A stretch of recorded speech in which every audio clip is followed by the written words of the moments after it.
Welcome to Tony Byrne's View with news you can use. Tony has over 32 years of experience as a chartered financial planner and wealth manager.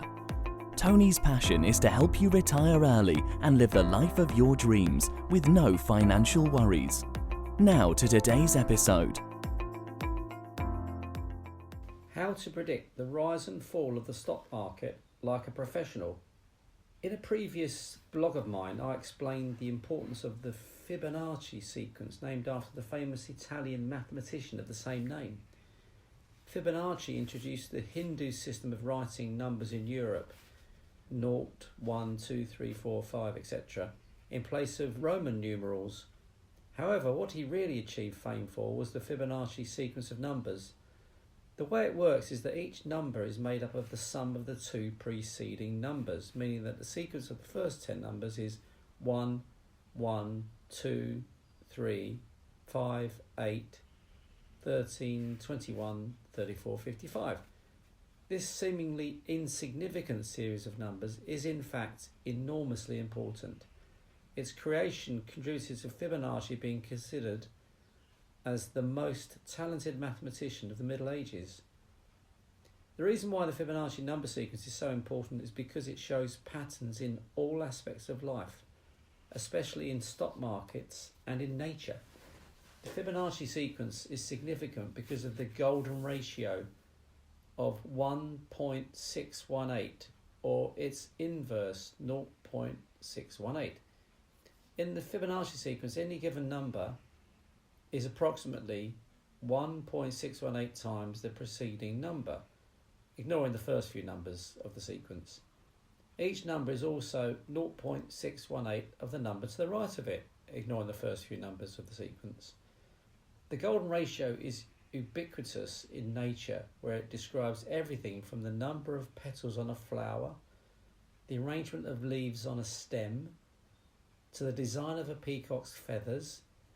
It is so remarkable to be nothing short of uncanny how much Fibonacci's number sequence occurs in nature, including birds, animals, and marine life. So much so, whatever your religious beliefs, there must be a God looking over planet Earth and its inhabitants. You only have to observe the patterns on a peacock's wings when they are open to be awestruck. Something like this doesn't just happen, but I digress. What does all of this have to do with predicting the stock market's movements, you may wonder?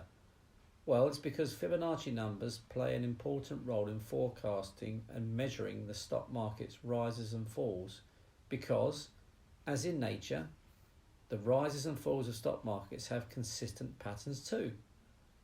The Elliott wave theory was developed by Ralph Nelson Elliott in the 1930s. After being forced into retirement due to an illness, Elliott needed something to occupy his time and began studying 75 years worth of yearly, monthly, weekly, daily, and self-made hourly and 30-minute charts across various indices.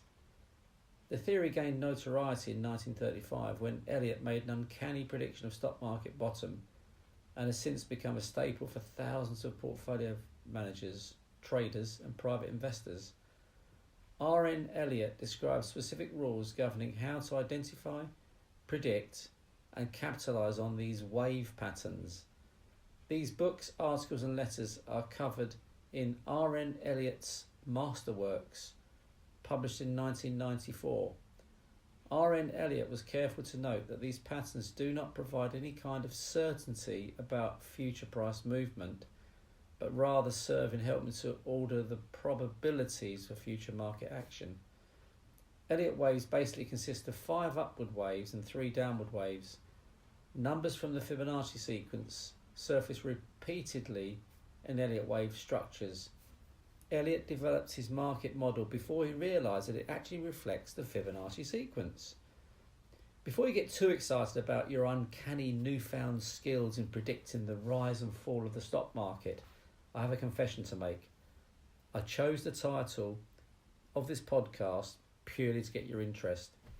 Elliott waves and Fibonacci numbers are indeed accurate, but the challenge with them is getting the exact timing right when these patterns change, and there's the rub.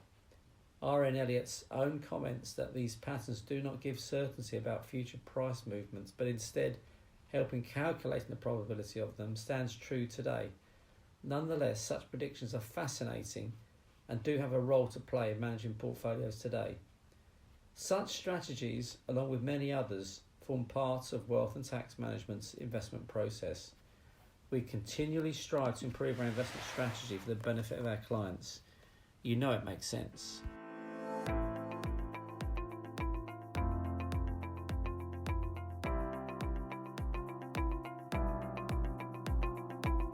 Thank you for listening to today's episode. If you enjoyed it, don't forget to share it with your friends and family. For more information, head to www.wealthandtax.co.uk.